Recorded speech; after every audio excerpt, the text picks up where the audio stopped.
오늘이 명절 끝날인데 사순절 시작하는 첫날이어서 참 특별한 것 같습니다. 먼저 여러분, 우리가 오늘날 교회가 고백하는 신앙의 절기가 있습니다. 6개가 있는데 무엇입니까? 신앙의 절기가 6가지가 있습니다. 이것을 6가지를 한 번에 다 기억하려면 혼란스러우니까 두 그룹으로 나누어서 성탄절을 중심으로 하나, 두 번째 부활절 중심으로 또 하나, 이렇게 기억하시면 쉽게 될 수 있습니다. 먼저 오늘 우리가 신앙을 위하여 고백하는 교회에서 지키는 절기가 6가지인데, 첫 번째 그룹 성탄절을 중심으로 첫 번째 대림절, 그리고 두 번째가 성탄절, 세 번째가 주현절입니다. 이것은 다 성탄절과 관련돼서, 대림절은 주님 오심을 기다리는 절기, 성탄절은 오시기로 약속된 주님께서 태어나신 절기, 주현절이란 오신 주님께서 세상에 나타나신 절기. 그래서 첫 번째 세 절기가 성탄절 중심으로 그룹화되어져 있습니다. 첫 번째가 무엇이죠? 대림절, 두 번째가 성탄절, 세 번째가 주현절, 그리고 나머지 세 개는 부활절을 중심으로 이루어져 있다고 보시면 쉽게 우리가 기억할 수 있습니다. 그럼 네 번째는 무엇인가? 사순절, 다섯 번째가 부활절, 여섯 번째가 성령 강림절. 이 두 번째 그룹은 부활절 중심으로 첫 번째가 사순절입니다. 예수님의 고난받으심과 죽으심입니다.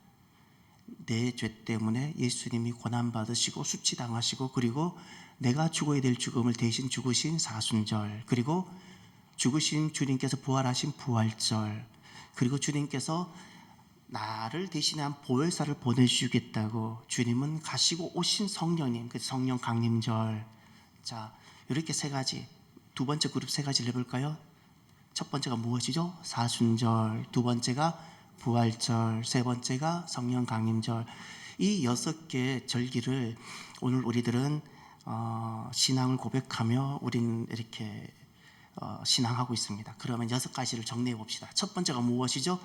대림절, 두 번째가 성탄절, 세 번째가 주현절, 네 번째가 사순절, 다섯 번째가 부활절, 여섯 번째가 성령 강림절. 이렇게 됩니다. 이런 모든 절기는 성경에 기초하고 있고 약속에 기초하고 있어서 우리가 이렇게 신앙을 고백합니다. 그러면 사순절은 어떻게 제정이 되어지고 사순절은 무엇인가를 잠깐 살펴보도록 하겠습니다. 사순절은 해마다 사순절 시작이 또 시작의 때가 조금씩 달라집니다. 그 이유는 사순절은 부활절을 기준으로 사순절이 설정이 됩니다. 그래서 사순절이 언제인가를 알려면 먼저 부활절이 언제인가를 알아야 됩니다. 부활절은 어떻게 결정하는가? 부활절은 그 낮과 밤이 같아지는 때가 있습니다. 이걸 무엇이라 부르죠? 춘분. 낮의 길이와 밤의 길이가 같아지는 춘분이 지난 첫 번째 보름. 춘분이 있습니다. 봄에 낮과 밤의 길이가 같아지는 춘분이 지나고 첫 번째 돌아오는 보름, 보름달 아시죠? 보름달이 지난 첫 번째 주일이에요. 정리합시다. 부활절이 언제라고요? 춘분이 지나고, 그리고 첫 번째 보름달, 첫 보름이 오고 그 다음 돌아오는 첫 번째 주일. 금년도에는 언제일까요? 금년도에는 4월 첫 번째 주일입니다. 그런데 이 부활절은 항상 유대력으로 6월절과 일치가 됩니다. 6월절도 항상 그날입니다. 그래서 우리 기독교인들이 부활절을 지킬 때 유대교인은 6월절을 지키는 겁니다. 아무튼 그 부활절은 춘분이 지나고 첫 보름이 지난 첫 주일입니다. 금년도에는 4월 첫 번째 주일입니다. 자, 그러면 사순절이라 그랬을 때 부활절을 기초로 사순절을 결정한다 그랬죠. 사순이라는 것은 수는 열을 뜻하는 한자어입니다. 40일을 말하는데 이 40일에 주일이 빠집니다. 왜냐하면 이 사순절은 원래 우리 기독교 전통에서는 날마다 회개하며 금식하는 절기였기 때문에 주일은 금식할 수 없다 그래서 그 40일에 주일을 다 뺐습니다.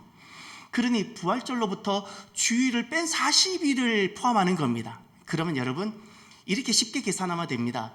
원래 한 주일이 7일인데 주일을 빼야 되니까 6일로 계산해 보세요. 6일로 계산하면 6번 주간 있죠. 6주간. 한 주일을 6일로 계산하고 6주간 하면 36일이죠.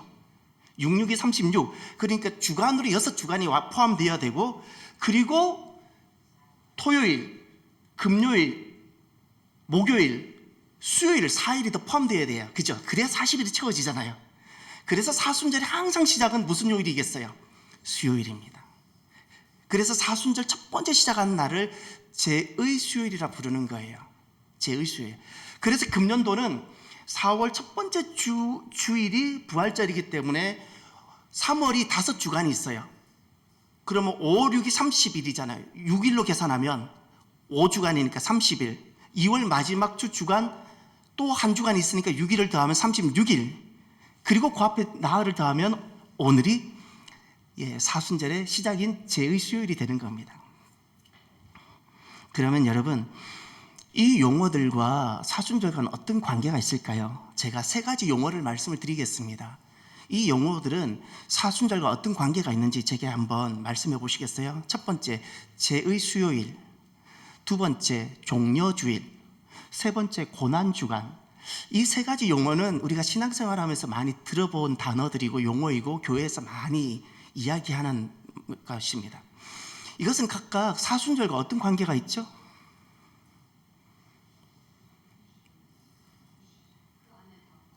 예, 맞아요. 다 그 안에 있어요.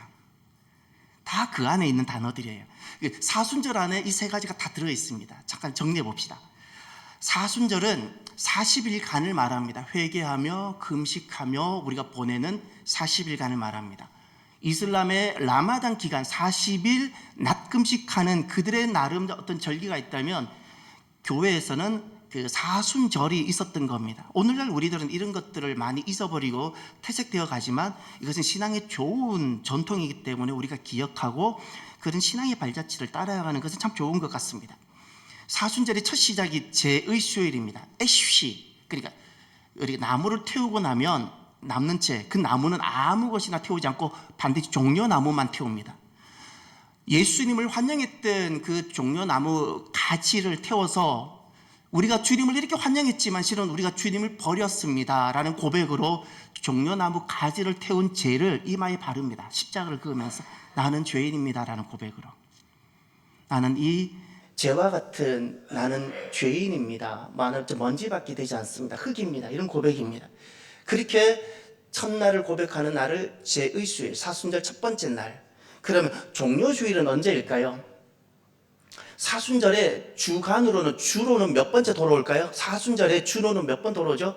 6번 주일이 돌아옵니다. 그래서 사순절 첫 번째 주일, 두 번째 주일, 세 번째, 6번째 주일이 있는데 6번째 주일 마지막 주일이 사순절의 마지막 주일이 종려주일입니다.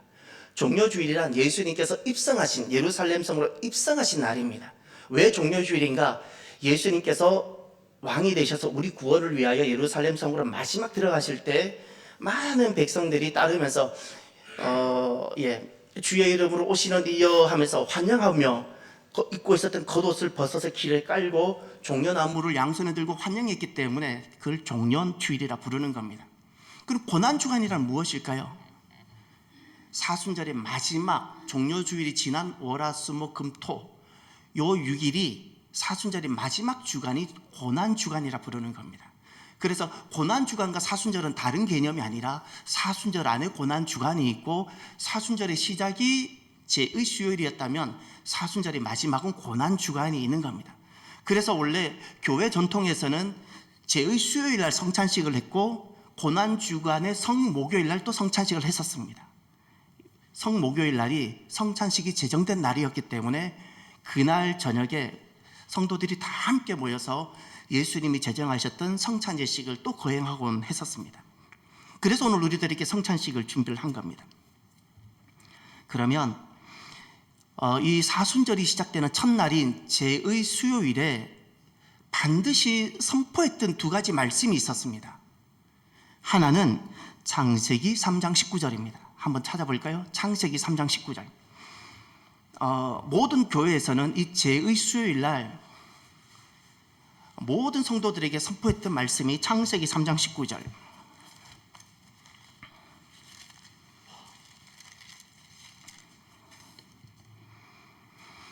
하나님께서 범죄한 아담에게 하셨던 말씀입니다.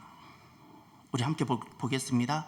내가 흙으로 돌아갈 때까지 얼굴에 땀을 흘려야 먹을 것을 먹으리니 내가 그것에서 취함을 입었음이라. 너는 흙이니 흙으로 돌아갈 것이니라 하시니라. 아멘. 저를 따라합시다. 너는 흙이니 흙으로 돌아갈 것이니라. 너는 흙이니 흙으로 돌아갈 것이니라. 요 말씀입니다. 요 말씀을 사순절 첫째 날인 제의 수요일 날 반복했습니다. 너는 흙이니 흙으로 돌아가라. 이 말은 두 가지 인식하는 것이고 고백하는 겁니다. 너는 흙이다. 너는 흙으로 돌아갈 것이니라. 이것은 어떤 고백을 하는 것이냐면 하나님, 우리는 하나님을 떠났던 존재입니다. 이 고백입니다. 하나님을 떠났던, 하나님 지으셨고 하나님 안에 있었던 우리들이지만 스스로 하나님 없이로 살기로 결단하고 하나님을 버렸고 하나님을 떠났던 존재입니다. 고백하는 겁니다. 이 말은 다른 말로 말하면 하나님, 우리는 마땅히 죄의 값을 받아야 하는 존재입니다. 이것이 무엇과 차이 나냐면 너는 흙이니라는 이 단어가 어떤 말씀과 비교되어져야 되냐면 창세기 3장에서 바로 앞에 창세기 2장 7절을 찾아보십시오. 이 말씀이 얼마나 무서운 말인가 하면 2장 7절을 읽어보면 3장 19절과 어떤 차이가 있는지 우리가 알 수 있게 됩니다. 2장 7절, 여호와 하나님이 땅에 흙으로 사람을 지으시고 다 함께 생기를 그 코에 불어넣으시니 사람이 생명이 되니라. 자, 2장 7절에서는 흙으로 사람을 지으시고 생기를 그 코에 불어넣었다. 그리고 사람은 생명이다. 이렇게 말씀했는데, 그리고 3장 19절에 딱 이렇게 말합니다. 너는 흙이니 생명이다. 이렇게 말하지 않았습니다. 뒤는 다 생략되었습니다. 그냥 흙으로만 이야기하셨어요. 이게 저주인 겁니다. 사람은 몸이 아무리, 흙으로 지어진 몸이 아무리 건강해도 그것으로 사람이 아닙니다. 몸이 아무리 건강하고 팔다리가 다 작동되어져 심지어 내가 아주 팽팽팽팽 돌아갈지라도 생기, 하나님을 아는 바로 그 존재입니다. 하나님을 알고 하나님이 나의 주가 되시고 그분이 나를 지으셨고 그 하나님 관계 안에 있을 때 인간은 하나님 안에 있게 되어지고 비로소 사람이 살아있는 존재, 생명이 되는 겁니다. 무엇이 죄인가? 하나님이 나를 지으셨다는 것을 인정하지 않고 내가 나 스스로 내가 삶을 얼마든지 살아갈 수 있다고 여기는 그것, 하나님의 하나님 되심과 창조주 되심을 인정하지 않는 그것이 죄의 가장 본질입니다. 그것이 바로 하나님을 떠나는 것입니다. 그 죄의 값이 무엇인가? 죽음입니다. 죄의 삭슨 사망이요, 그 그리스도 예수의 은사는 영생이니라. 하나님의 은사는 그리스도 예수 안에 있는 영생이니라 말씀. 죄의 삭, 죄의 값은 사망이다 그랬습니다. 하나님을 떠난 결과가, 하나님을 떠나다, 이것이 죄인데 하나님을 떠난 결과가 사망입니다. 이것이 죄의 값입니다. 다시 말해서 하나님을 스스로 떠난 자들은 반드시 그들이 값을 지불해야 됩니다. 자기들의 행한 행동에 대한 값을 지불해야 되는데, 죄의 값을 지불해야 되는데 그 결과가 사망, 죽음입니다. 그래서 인간은 죽음을 피할 수 없는 존재인 겁니다. 이것이 죄의 수요일 첫 번째 선포되었던 말씀이고, 또 하나 마가복음 1장 15절을 찾으십시오. 마가복음 1장 15절, 이 말씀이 또 선포됩니다. 마가복음 1장 15절 말씀.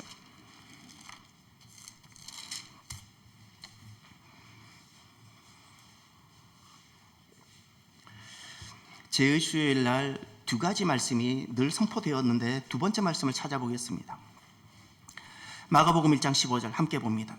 이르시되 때가 찼고 하나님의 나라가 가까이 왔으니 회개하고 복음을 믿으라 하시더라. 아멘. 두 번째 요 말씀입니다. 회개하고 복음을 믿으라. 요 말씀을 선포합니다. 다 같이 합시다. 회개하고 복음을 믿으라.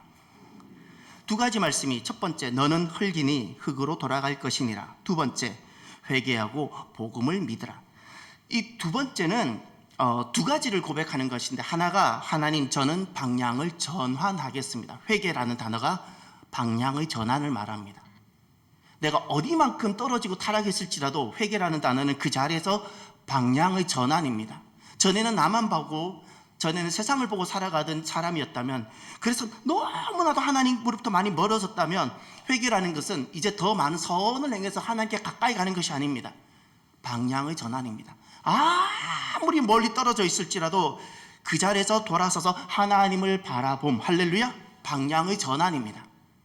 방향의 전환, 이것이 회개, 하나님 나라를 향한 전환, 이것을 고백하는 것이고, 또 복음을 믿어라. 이 복음이라는 것은 기쁜 소식이죠. 무엇이 기쁜 소식인가요? 하나님의 은혜입니다. 하나님, 전에는 내 의로 살아보려고 했는데 이제는 하나님 의로 살겠습니다. 하나님이 베푸셨던 그 은혜로 사는 인생이 되겠습니다. 고백하는 것이 바로 복음으로 다시 사는 것을 말하는 것이고, 그 두 가지를 고백하는 겁니다.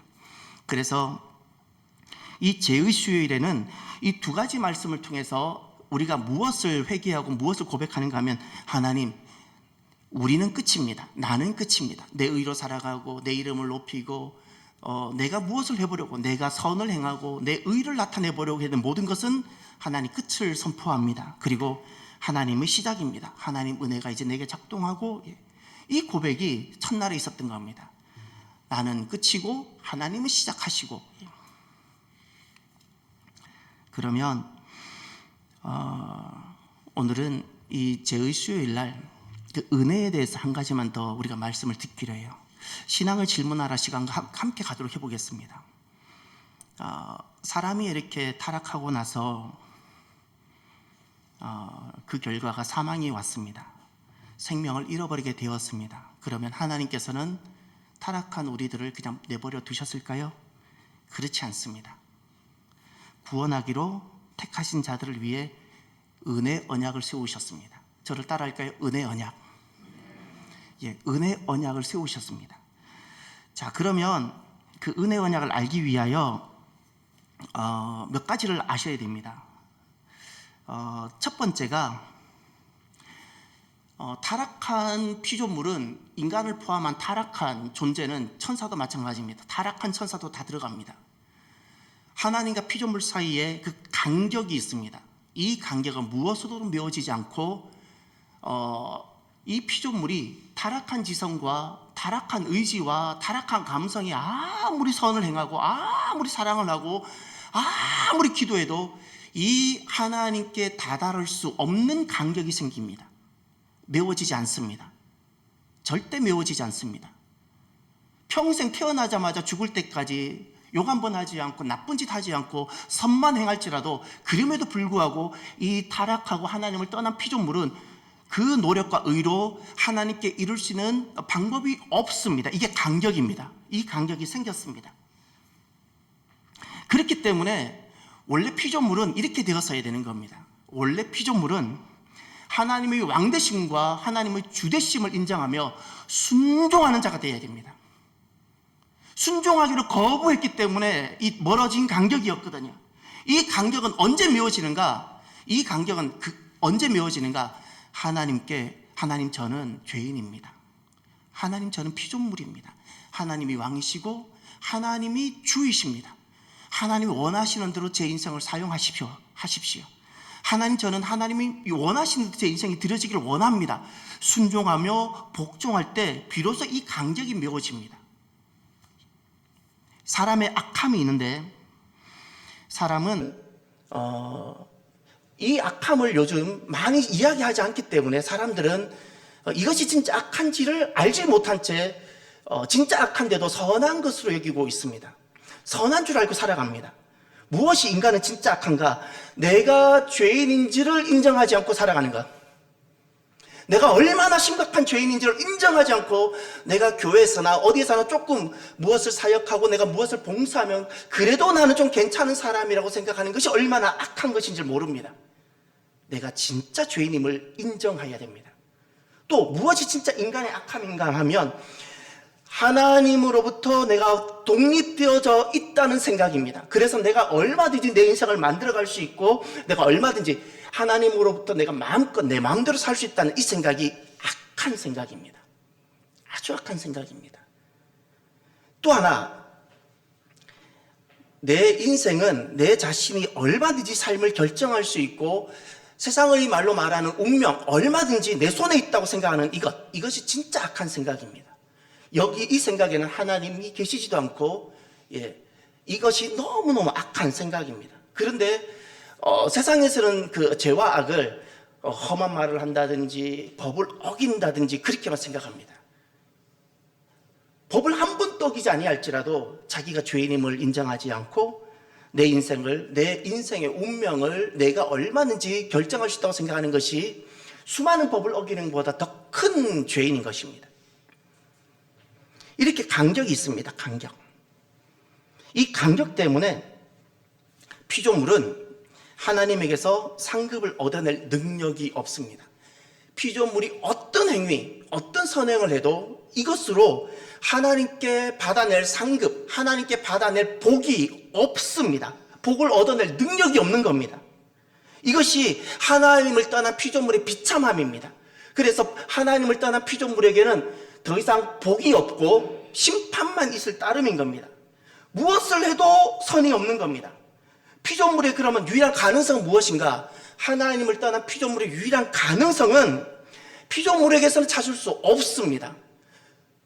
사람이 아무리 인격이 좋고 사람이 아무리 선해도 가능성이 없는 겁니다. 피조물 유일한 가능성, 이미 간격이 있는 이 피조물의 유일한 가능성은 피조물에게서는 없고 하나님 편에서만 그 유일한 희망이 있습니다. 하나님 편에서 자원하여 하나님께서 베풀어 주시는 은혜로서만 유일한 가능성이 있게 됩니다. 이때 하나님께서는 우리에게 은혜를 베풀어셔야 되는 의무가 있거나 빚이 있으신 건 절대 아닙니다. 하나님께서 자원하셔서 기쁘신 가운데 행하시는 겁니다. 그래서 은혜라고 말씀하시는 겁니다. 그렇기 때문에 인간을 딱 돌아보면 이런 겁니다. 인간 편에서, 피조물 편에서는 어떤 것을 해도 가능성이 없고 하나님으로부터 복과 상급을 얻어낼 능력조차가 전무하기 때문에 인간은 자기 이름으로 무엇을 해도 무익한 존재일 뿐입니다. 이익이 되는 것이 아무것도 없습니다. 유익함이 아무도 없습니다. 그 인간의 행위가 그가 종교적인 어떤 행위이든 또 세상을 향한 어떤 구제이든 저 고통받는 수단을 향한 어떤 구제이든 어떤 것도 남을 돕는 것 자체가 귀하고 선이 맞지만 선이 되지 못합니다. 선이 되지 못합니다. 왜냐하면 그 행위가 절대 이 간격을 메우지도 못하고 하나님의 그 어떤 상급을 얻어낼 만한 조금의 능력이나 자격조차도 되지 못하기 때문에 그렇습니다. 그래서 그리스도인들은 이 단어를 다르게 사용합니다. 그리스도인들, 하나님 백성들은 선이란 단어, 선행이란 단어를 세상 사람들과 완전히 다르게 사용합니다. 어떻게 사용하는가? 세상에서는 남을 돕는 것을 선이라 부릅니다. 어려운 사람을 돕는 것을 선행이라 부릅니다. 우리는 그것을 더 이상 선이라 말하지 않습니다. 선이라는 말을 사용하는 것이 너무너무 불편합니다. 그리스도인에게서 선이라는 것은 딱 이거밖에 없습니다. 그리스도인들은 무엇이 선인가? 하나님의 하나님 되심을 찬양하고 하나님께서 행하신 그 모든 역사를 내가 받아들이는 것, 이것만이 선입니다. 이것만이 선입니다. 그러면 우리가 어려운 사람을 돕고 병약한 사람을 돕고 가난한 사람을 돕는 것은 무엇인가? 선이 아니라 내가 하나님께 은혜로 받은 이 구원이 너무너무 감사해서 사는 거예요. 우리는 그것을 구제라 부르기도 하고 그것을 우리가 세상에선 선행이라 부르지만 선이 아니에요. 마땅한 거예요. 감사한 거예요. 자녀가 부모에게 명절이라고 용돈도 드리고 찾아가서 인사를 하고 이것이 선행인가요? 마땅한 거지요. 마땅한 거잖아요. 자녀가 부모님을 식사 대접한다고 선행인가요? 마땅한 거잖아요. 그리스도인이 하나님의 그 은혜를 입고 그 사랑을 입은 사람들이 또 어려운 사람을 돕는다고 선행이라고요? 마땅한 거예요. 감사함 때문에. 그래서 그리스도인은 선이란 단어를 다르게 사용하는 거예요. 세상에서는 그 조그마한 것도 선이라 이야기하면서 자기 의가 되고 이름을 높이지만 절대 그리스도인이 더 이상 그것을 선이라 말하지 않습니다. 선은 그 주님께만 있는 거예요. 주님께만 있고 우리는 그 주님의 행하심에 감사해서 나는 그냥 감사하기 때문에 하는 거예요. 그러면 끝으로 그 은혜 언약에 대해서 정리를 합시다. 하나님께서 그래서 은혜로 언약을 약속해 주셨습니다. 타락한 하나님을 떠났던 피조물인 아담에게 하나님은 그냥 버려두지 아니하시고 은혜를 언약으로 약속해 주셨어요. 그 증거를 먼저 찾아봅시다. 창세기로 돌아가십시오. 1장 2장을 한번 볼까요? 네, 3장을 가셔야 됩니다. 3장에 타락이 나옵니다. 3장을 보십시오. 창세기 3장을 가셔서 은혜 언약의 흔적들을 봅시다. 15절, 21절 두 군데가 있습니다. 15절에 하나님의 은혜가 보여져야 되고 21절에 하나님의 은혜가 보여져야 됩니다. 은혜라는 것은 기쁜 소식이고 이젠 죄값인 사망을 치를 수밖에 없는 피조물에게 너무나도 기쁜 소식인 겁니다. 15절, 내가 너로 여자와 원수가 되게 하고 내 원수도 여자의 후손과 원수가 되게 하리니 여자의 후손은 내 머리를 상하게 할 것이요 너는 그의 발꿈치를 상하게 할 것이니라 하시고. 아멘. 하나님 은혜가 보입니까? 인간의 편에서 할 수 있는 게 아무것도 없고 하나님 편에서 이 타락한 인간을 구원하시기로 약속해 주신 것이 있는데 그것이 여자의 후손이라는 단어입니다. 왜냐하면 모든 사람은 남자의 후손입니다. 남자의 씨로 오고 보통 출생법으로 다 태어납니다. 그런데 남자 없이 보통 출생법이 아닌 여자 한 분만으로 오시는 한 분이 계십니다. 그분이 바로 예수님입니다. 그래서 모든 사람은 남자의 후손인데 단 한 분만 남자 없이 여자의 몸만 잠깐 빌어서 사람으로 오신 분이 계시는데 바로 약속된 메시아 예수 그리스도입니다. 이것이 하나님의 은혜입니다. 또 두 번째 21절을 보십시오. 여호와 하나님이 아담과 그의 아내를 위하여 가죽옷을 지어 입히시니라. 아멘. 가죽옷이란 단어가 보입니까? 이게 은혜입니다. 하나님의 놀라운 은혜. 그 전에는 아담과 하와는 무화과 나무 잎으로 자기 몸을 가렸습니다. 무화과 나무 잎을 한번 실험해 보십시오. 집에 가서 혹시 무화과 나무 잎을 있으면 따서 한번 이렇게 걸어놔 보세요. 몇 시간 있으면 말라버리는지.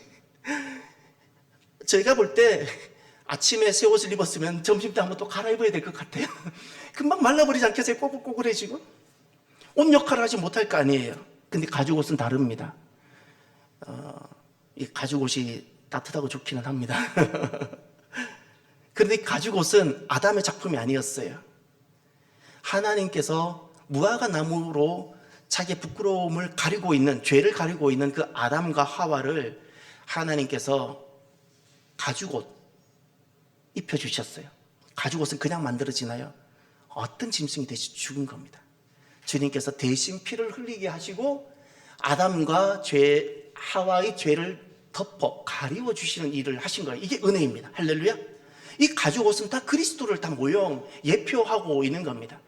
우리의 죄, 우리의 그 부끄러움을 주님께서 대신 주님의 피로, 주님이 피 흘리시고 그 보혈로 우리를 덮어주시는 겁니다. 덮어주시는 겁니다.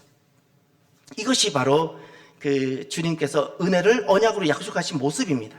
그러면 원래 언약은 이 은혜 언약이 오기 전에는 첫 번째 언약이 있었습니다. 이 은혜 언약 두 번째 언약인데 첫 번째 언약은 행위 언약입니다. 행위 언약이라는 것은 우리 하나님께서 명하셨고 우리는 거기 그 행위를 했어야 되는 언약입니다. 창세기 2장 가보십시오. 2장 16절.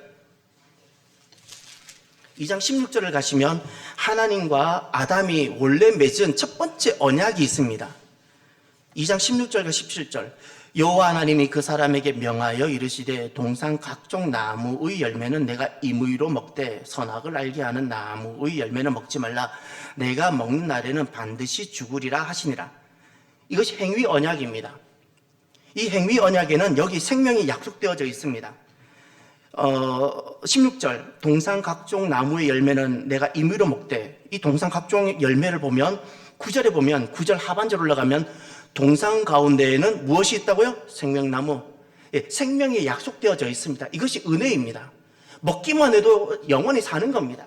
그런데 여기 생명이 약속되어져 있고 다만 조건이 있습니다. 조건은 먹으라 먹지 말라입니다. 먹어야 할 것이 있고 먹지 말아야 될 것이 있습니다. 그 조건이 바로 순종이었고 아담의 행위였습니다.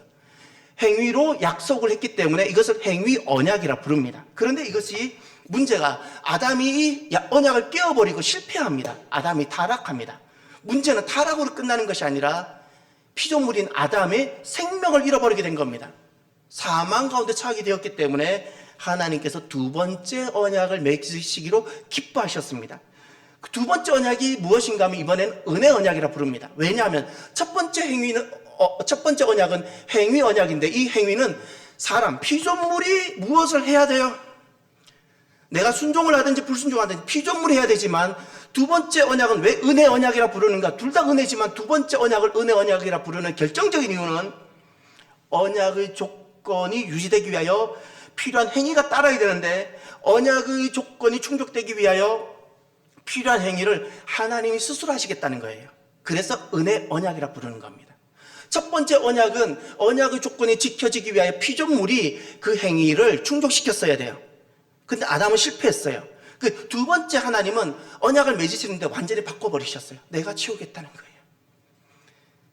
내가 치우겠다는 거예요. 이 생명이 유지가 되도록 이 언약을 맺는데 조건을 내가 치우겠다 하셨어요. 이게 은혜 언약입니다. 그래 은혜 언약 앞에 딱 서면 우리가 눈물밖에 나지 않아요. 이런 사랑을 겪어보셨어요? 이런 은혜를 우리가 만나보셨어요? 은혜 언약의 핵심은 그겁니다. 하나님께서 사망 가운데 죄의 값인 사망 가운데 처해 있는 우리들을 다시 생명으로 전환시키고 살리기 위하여 하나님께서 그 조건을 채워가기로 약속하시고 예수 그리스도를 보내주셨어요. 예수님이 그 모든 조건을 다 대신 담당하셨어요. 그래서 그 예수 그리스도로 말미암아 다시 생명과 구원을 약속하신 언약이 은혜 언약입니다. 할렐루야. 이 은혜 언약은 율법 시대에도 은혜 언약이었고 복음 시대도 은혜 언약이었는데 각각 다르게 집행이 됩니다. 율법 시대 때 흔히 우리 구약이라 말합니다. 율법 하에서는 이 은혜 언약이 어떻게 작동되었는가? 약속들, 하나님은 미리 약속하셨습니다. 메시아도 약속하시고 많은 약속들, 그리고 제물들, 희생 제물들, 뭐 번제물, 속죄 제물, 여러 가지 제물들, 또 할례, 또 유월절 어린 양, 이런 여러 가지 모형과 의식으로 그 율법 시대 때는 이 은혜 언약이 집행이 되고, 그리고 그 모든 것들은 단 한 가지만 예표합니다. 무엇을 예표하는가? 그리스도입니다. 이 모든 것들은 한 가지만 예표합니다. 여러 가지 약속들, 또 희생 제물들, 할례, 유월절 양, 뭐 여러 가지 모형과 의식들, 절기들, 뭐 예배들 다, 성막 다 한 가지만 예표합니다. 그리스도입니다. 메시아만 예표합니다. 그리고 구약의 성도들, 율법하에 있었던 성도들은 이 약속을 지키고 약속을 따라 또 희생제물도 드리며 그들은 약속된 메시아, 이건 하나님의 약속입니다. 메시아가 올 거라는 겁니다. 약속된 메시아를 기다리고 믿었습니다. 이것으로 그들은 완전한 죄사함을 누리고 영원한 구원을 얻었습니다. 그래서 구약의 성도들도 율법하에 있었지만 그들은 은혜로 구원을 얻게 되는 겁니다. 그러면 복음시대는 어떻게 되는가? 오늘 우리들은 복음시대에 있게 되는데 복음시대는 메시아가 오신 겁니다. 오셨습니다. 메시아가 오시고 나서는 더 이상 율법하에 있었던 그 어떤 약속들이나 제물들이나 할례나 어떤 유월절이나 절기나 이런 것으로 우리는 더 이상 그 그리스도를 기다리거나 하지 않습니다. 우리는 딱 세 가지입니다. 복음 시대에는 이미 예수님이 오시고 나서는 첫 번째 말씀의 선포입니다. 그래서 기독교 예배에서는 말씀 선포가 예배 안에 많은 것이 있습니다. 찬양도 있고 기도도 있고 봉헌도 있고 많은 것이 있지만 복음 시대에서 예배 중에 가장 귀하게 여기는 것이 말씀 선포입니다. 말씀 선포로 이 모든 것이 이루어지기 때문에 그렇습니다. 두 번째가 세례이고 세 번째가 성찬입니다. 말씀 선포와 세례와 성찬으로 이 모든 것들, 하나님이 은혜로 약속하신 이 모든 것들이 이루어지게 하셨고 더욱더 충분하고 더욱 확실하고 영적인 효과가 있도록 하셨습니다. 그래서 복음 시대는 주님께 돌아온 이들은 다시 오실 그리스도를 믿고 기다리게 되었고 구약에 있었던 그 율법하에 있었던 성도들의 그 모든 어떤 행위들과 순종들과 신약의 성도들이 그 모습들은 좀 다를지라도 효력은 동일하고 동일한 언약 가운데 있었던 겁니다. 사랑하는 성도 여러분, 오늘은 제2수요일이고요. 오늘은 하나님께서 우리에게 어떤 은혜를 베풀어 주셨는가를 잠깐 돌아보았습니다. 오늘 4가지만 단어만 기억하십시다. 사순절이 시작되는 첫째 날, 다른 건 다 잊어버려도 4가지. 죄인, 나는 죄인입니다. 이 고백. 두 번째, 사망, 죄의 값이 죽음이라는 사실입니다. 이 죄의 값을 처리하는 곳이 지옥입니다. 우리가 두 번째 기억해야 될 것이 사망입니다. 세 번째 기억하실 것이 회개. 하나님, 저는 방향을 전환하겠습니다. 내가 얼만큼 하나님으로부터 멀어졌고 간격을 많이 떨어진 채 내 마음대로 살아왔을지라도 하나님, 이번 사순절을 통하여 저는 방향을 전환합니다. 하나님께로 향하고 하나님 나라를 바라보며 하나님 나아갑니다. 네 번째, 은혜. 이제는 하나님, 내가 하나님으로부터 독립된 존재, 내가 원하는 내 인생 운명을 내가 결정하고 내 마음대로 하는 자가 아니라 하나님 은혜 안에 하나님이 행하셨던 것을 내가 받아들이며 그 은혜 안에 머무는 복음의 인생이 되겠습니다. 이 4가지를 다 기억하십시다. 죄인이고 그 결과가 사망이었지만 회개하고 하나님 은혜를 누리는 복음의 인생이 되기를 결단하는 저와 여러분 되기를 바랍니다. 기도합시다. 하나님, 감사합니다.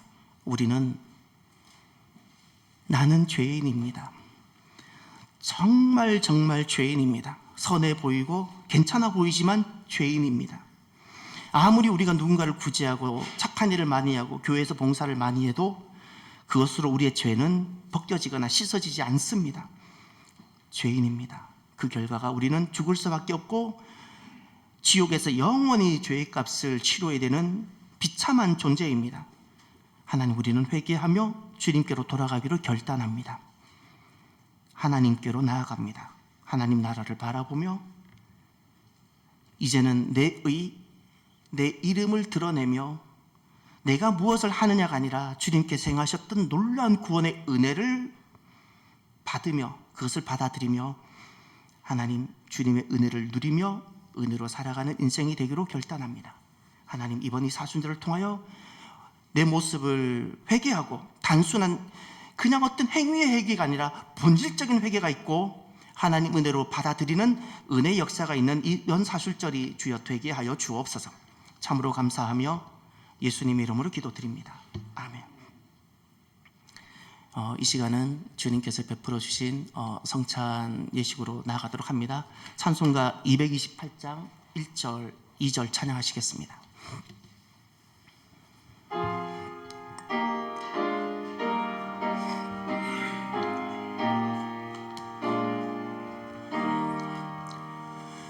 오 나의 주님 친히 배우니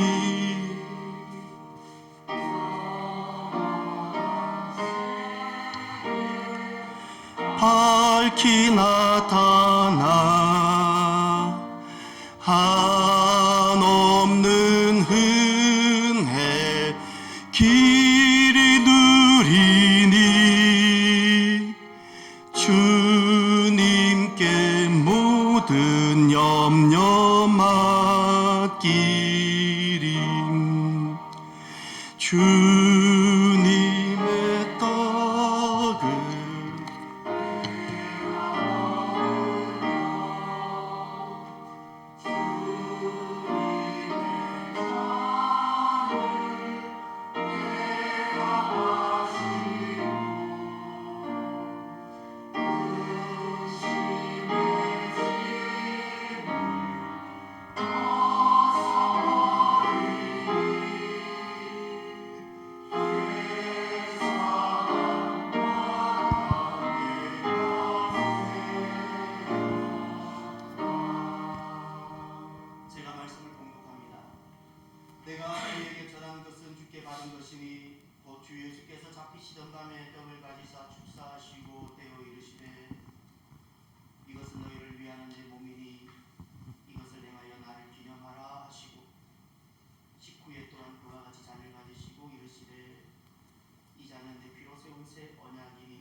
부르심을 그가 오실 때까지 전하는 것이니라.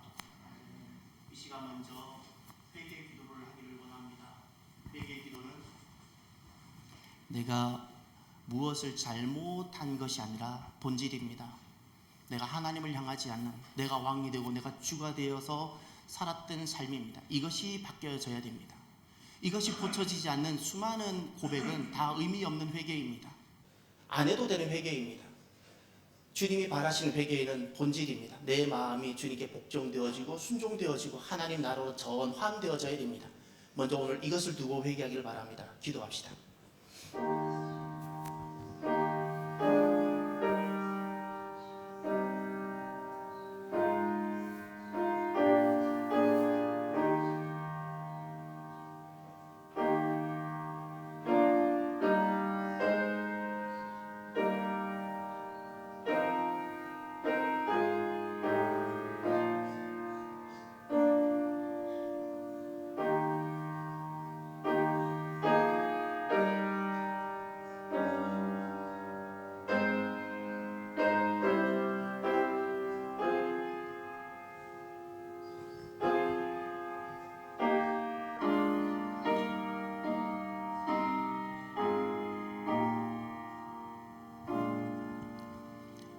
두 번째 기도할 것이 있습니다. 그대로 눈을 감으시고 두 번째 기도할 것은 더 이상 자기 의로 신앙생활하지 않고 내가 무엇을 했다, 내가 무엇을 하고 있다, 아무런 의미가 없고 이것으로는 그 간격을 메워내질 못합니다. 절대 메워지지 않습니다. 선이 되지도 못합니다. 자기 의 다 내려놓고 하나님의 의에 서는, 하나님이 하신 것을 받아들이는 이 은혜의 인생이 되기로 기도해 주십시오. 이것만이 하나님과 나 사이의 간격이 유일하게 메워집니다. 나는 그냥 항상 무익해야 되고 내가 무엇을 해도 나는 무익한 것뿐입니다. 누가 나를 알아주지 않고 알아준다고 시험 들지 마십시오. 영적으로 미성숙하기 때문에 그렇습니다. 그냥 하나님 하심만 내게 있기를 바랍니다. 이것을 두고 기도하시길 바랍니다. 기도합시다.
우리를 위하여 살을 찢기시고 피를 흘리신 주님, 주님의 살과 피를 재현하는 귀한 성례전에 서 있습니다. 이곳에 이 자리에 주여 임하여 주옵소서. 우리의 모든 부분에서 주님의 살과 주님의 피를 깊이 경험하는 소중한 은혜의 시간, 은혜 언약 안으로 들어오는 소중한 시간들이 주여 되게 하여 주옵소서. 내 의, 내 이름, 나의 자랑, 모든 것들이 하나님 입술에서조차도 나타나지 않고 다 지워지고 그냥 무익한 종으로, 평생을 섬기고 사역했을지라도 무익한 종으로 주님께만 영광 돌리며 주님을 뵙는 그날을 생각하며 걸어가는 우리들이 주여 되게 하여 주옵소서. 온전히 성령님의 특별하신 임재 안에 이 고귀한 성례전 이루어지게 하여 주옵소서. 우리를 위하여 살을 찢기시고 피를 흘리신 예수 그리스도 이름으로 기도합니다. 아멘. 주님께서 잡히시던 날 밤이었습니다. 우리 주님께서는 사랑하시는 제자들과 함께 마지막 유월절 식사하셨습니다. 그때 떡을 들고 축사, 감사 기도를 하셨습니다. 그때 사랑하는 제자들에게 주시며 이것은 너희를 위하여 상하고 찢긴 내 몸이다. 받으라, 먹으라 명령하셨습니다. 식후에 우리 주님께서는 잔을 들어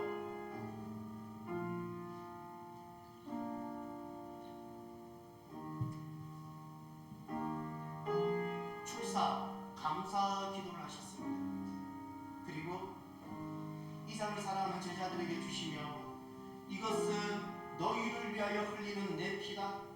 너희와 내 사이에 맺어진 새 언약의 피다. 받으라 마시라 명하셨습니다. 이제 우리도 주님의 말씀대로 이 떡과 잔을 받겠습니다.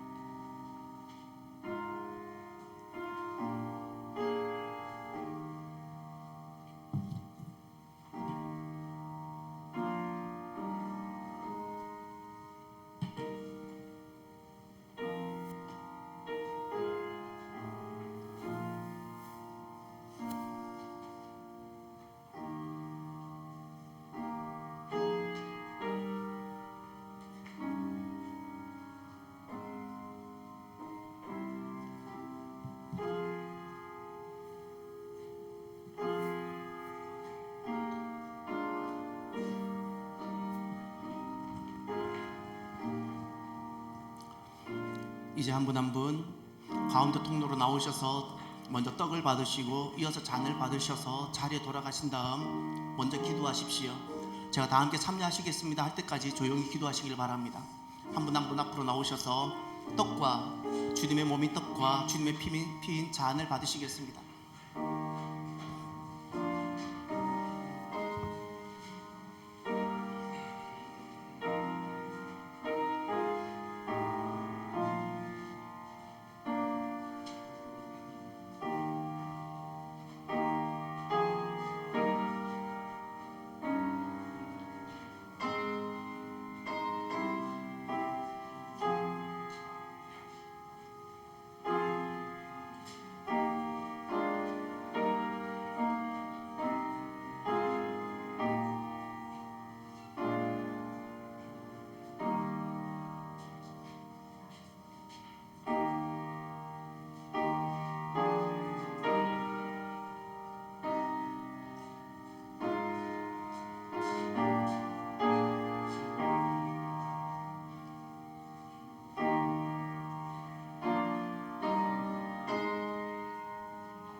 이제 모두 다 받으셨습니다. 이제 주님께서 오늘 이 사순절 첫 번째 날 우리에게 주시는 떡과 잔을 다 함께 받도록 하겠습니다. 다 함께 참여하십시오.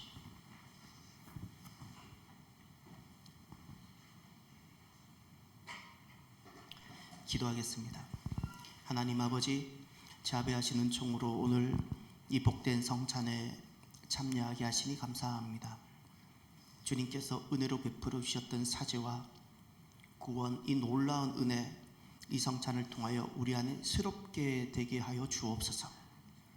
남아있는 삶, 내 의와 내 이름, 내 행위로 살아가는 자들이 아니라 그리스도의 의와 하나님의 은혜로 살아가는 복음의 사람들, 은혜의 인생, 은혜 언약 안에 들어오는 인생이 주여 되게 하여 주옵소서. 아직까지 우리 안에 남아있는 욕심, 자기의 하나님 이런 탐심들이 주여 다스려지게 하여 주시고 주의 보혈로 다스려지게 하여 주시고 주님 오시는 그날까지 다시 오심을 기다리며 영광스러운 증인으로 살게 하여 주옵소서. 하나님께만 영광 돌리며 예수 그리스도 이름으로 기도드립니다. 아멘. 식후에 우리 주님께서는 찬미하며 감람산으로 가셨습니다. 찬송가 228장 4절 찬양하시겠습니다.